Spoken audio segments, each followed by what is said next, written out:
Automobiles today still use the same door principles as demonstrated by this 19th century Benz coupe, namely 2 hinges on the leading edge, 1 latch on the trailing edge, and no means of structural reintegration with the body shell.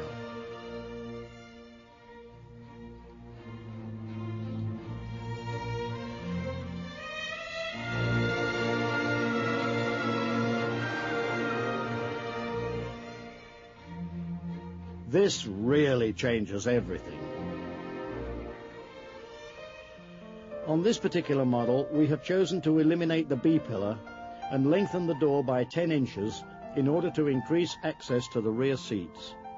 These somewhat drastic modifications to the baseline vehicles have in no way detracted from the appearance of the cars. These prototype conversions work well for now, the floor and seats remaining in exactly the same locations as on the baseline standard Mark 8. However, the rotary drop door has been developed to be included in the design of platforms from the beginning.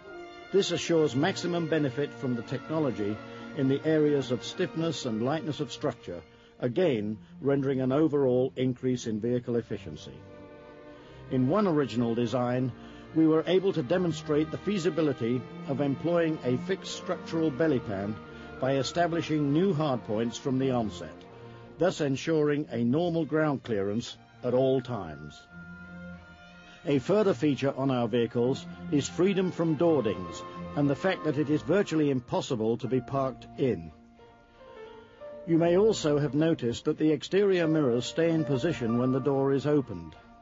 This feature allows the occupants to check for oncoming traffic until the last moment before leaving the vehicle.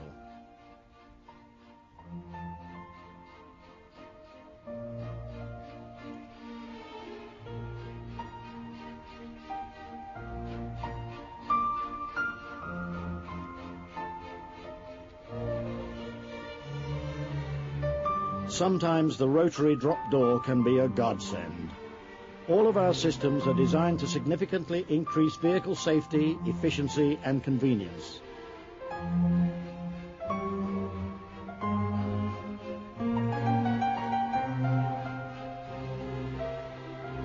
Whatever type of vehicle you choose to drive into the 21st century.